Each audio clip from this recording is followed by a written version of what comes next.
Hi guys, it's Carol. How are ya? I'm pretty good. Here's the second half of that video I filmed on Saturday. I decided I'll just post it for my Sunday video. So here it comes. I remember what the other thing is, but most of you know because I took a screenshot of it and showed you probably 3 months ago the letter that we get about inspections and what all they can look at or are going to look at and going to take pictures of all that. One of my new subs said she really was curious what was that all about? What are they going to look at? And so I threw that letter away. I don't keep them, but it's an 8.5 by 11 sheet of paper. There's 20 things they list that they're going to supposedly look at. Last time I had to buy stoppers for the kitchen sink because I had one, but the screw rusted and came apart and I threw it away. I had to go buy one of those, and you have to have the black thing that goes over the garbage disposal. I have silicone drainer things that I put on them that catches anything but the water goes through. I had those, but you were supposed to have the black thing that goes on the garbage disposal, so I bought those last time. So I do remember that. They are going to look in your oven to see if the oven's clean. They're going to check the top of the stove top. We have gotten, after inspections, we all of us get the same note back on our door. So it may not pertain to you, but they send it out. You cannot have a container of bacon grease on the top of your stove. I don't do that, but I guess somebody did, and you can't do that. I'm not sure exactly why, but anyway, your stove has to be clean, the top, under the top thing, and the oven. Casey reminded me, we got a note one time that says, you cannot store plastic bags and Tupperware items in your oven. Okay, I haven't done that, and but somebody did evidently. One time we got a note after inspections that it is illegal to grow marijuana in your apartment, and it is illegal to sell it from this property. I really laughed at this one. One of my subs lives in a similar apartment complex, not here, and she says, 2 years ago, we got a new lease that basically had everything in it, including not being allowed to have a crematorium in the unit. You know, I don't even know what that story is, but for them to put you're not allowed to have a crematorium in the unit, something must have happened at some time. Oh Lord. Um, we're always getting something that we say. Who did that? Anyway, okay, in the kitchen, they're going to check to see if the fire extinguisher is under the kitchen sink. Make sure there's no dripping faucets. Under the microwave and above their stove, there are two little fire extinguisher things. So if you get something caught on fire on top of your stove, it'll put the fire out. They have to be there.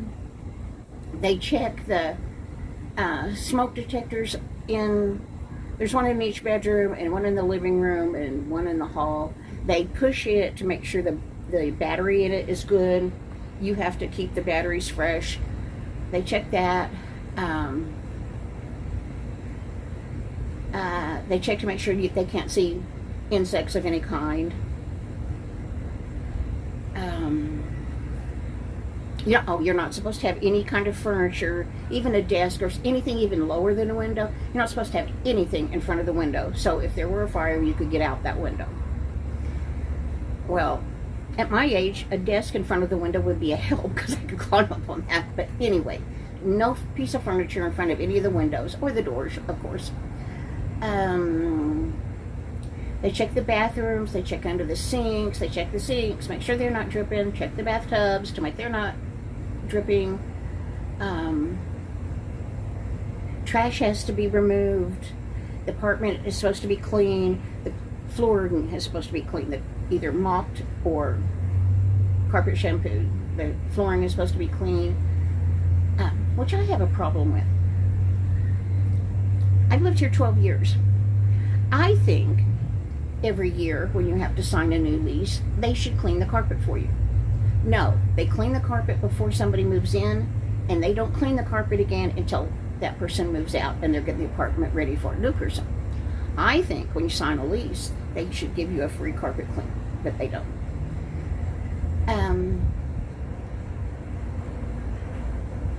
What else? I can't think of the 20 things. Oh, they're going to look in closets. You can't have cardboard boxes. Oh, if you've damaged a door, they charge you $150.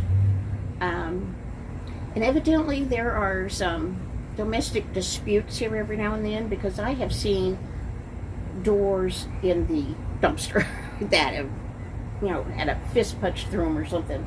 These are interior doors. The outer doors are metal.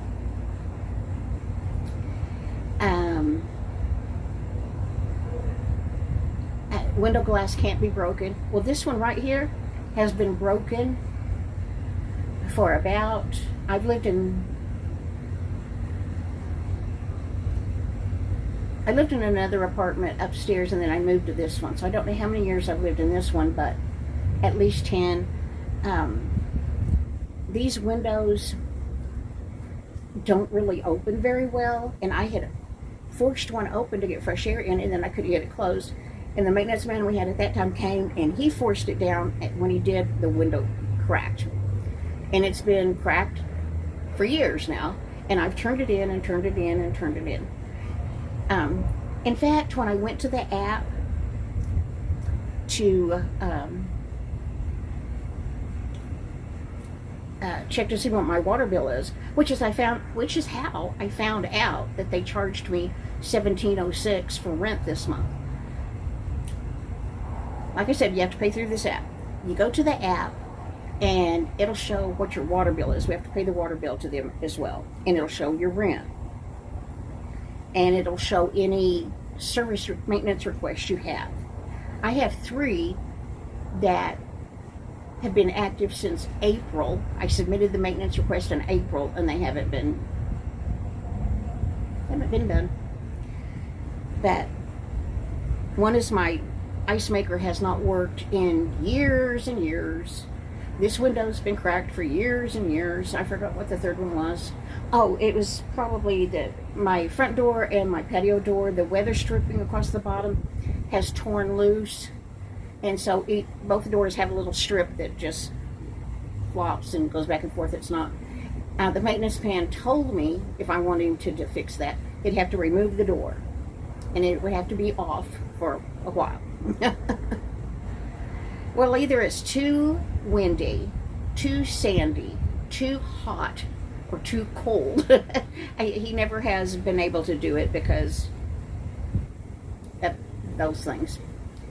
I have turned in my stove because it doesn't cook properly. The top doesn't fit down on it. Where the burners are, it doesn't fit properly. You can stick your hand in between the top metal piece that the burners are in and where the oven is. You can stick your hand in there.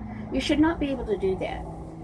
And when the oven is on, that cooktop gets blistering hot. It will burn your hand if you put it on it. Does your stove do that? Like if you've got your oven on and you touch the top of the stove between the burners, is it blisteringly hot? I've showed that to the current manager, and she said, yes, that's not right, that you can stick your hand in there. And so therefore all the heat comes out in the kitchen.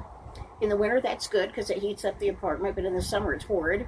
And the temperature's not proper. It doesn't cook correctly. I've told them. It's still here. I can't remember anything else. But anyway, there's a list of 20 things that they're going to look at. And they can't look at 20 things in every apartment. When they've got 144 apartments to do in one day, it says from 9 to 5.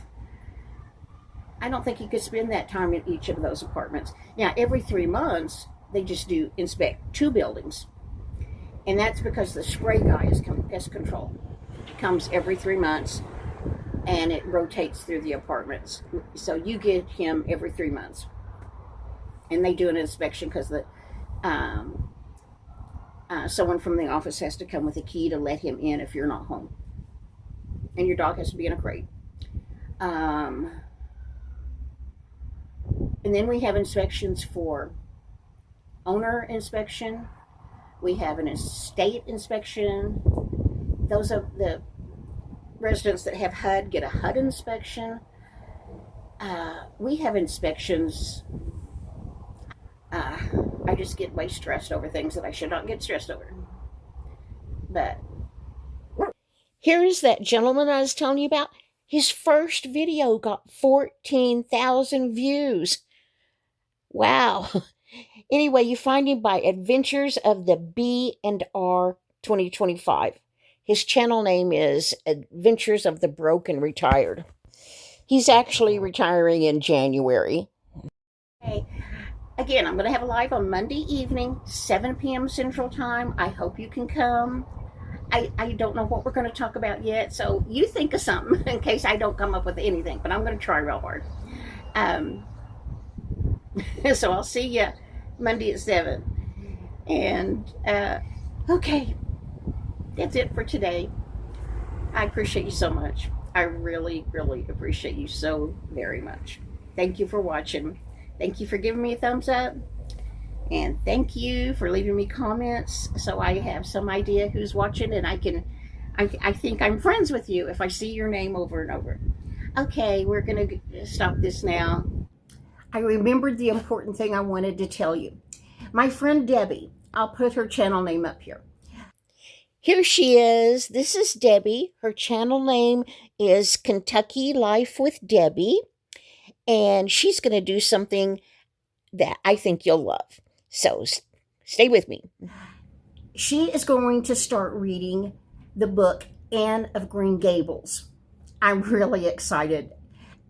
Anne of Green Gables is one of my very favorite books. It's the first in a series by L.M. Montgomery, whose name is Lucy Maud Montgomery. But back then she had to go by her initials in order to appear as a male because women didn't get published.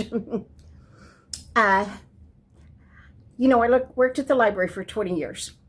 18 of those years I worked in the children's department. I put that book in 100 kids' hands at least. It's my favorite book. It and To Kill a Mockingbird and a bunch of others, but Anne of Green Gables really is one of my very top favorites. And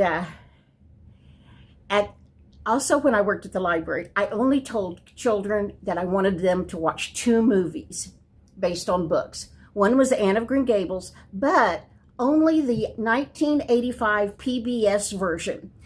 The lady who played Anne's name is Megan Follows. Her foster mother, Marilla, was played by Colleen Dewhurst. Her foster father figure was Richard Farnsworth, played Matthew. I am just so excited to share this with you. When you watch the movie, this is the girl, Megan Follows, that plays Anne. You want that one. The story is Anne is an orphan, and Marilla and Matthew are brothers and sisters running a farm, and they need help. So they want to adopt a little boy to help on the farm. There's a mix-up, and they are sent this little girl, Anne. This is Colleen Dewhurst. You only want to watch the one where she plays Marilla. She is perfect. Perfect, perfect, perfect. Oh, I'm so excited. I want you to watch this movie. And this is Richard Farnsworth as Matthew. He is the sweetest guy. In one part of the book, Anne wants a dress with puffed sleeves, and he got it for her, and it made me cry. Your assignment is watch the 1985 version and then report back to me what you thought. This is your assignment. They were the perfect 3 for those parts. The perfect 3 people to play those parts. Now, there have been other versions made.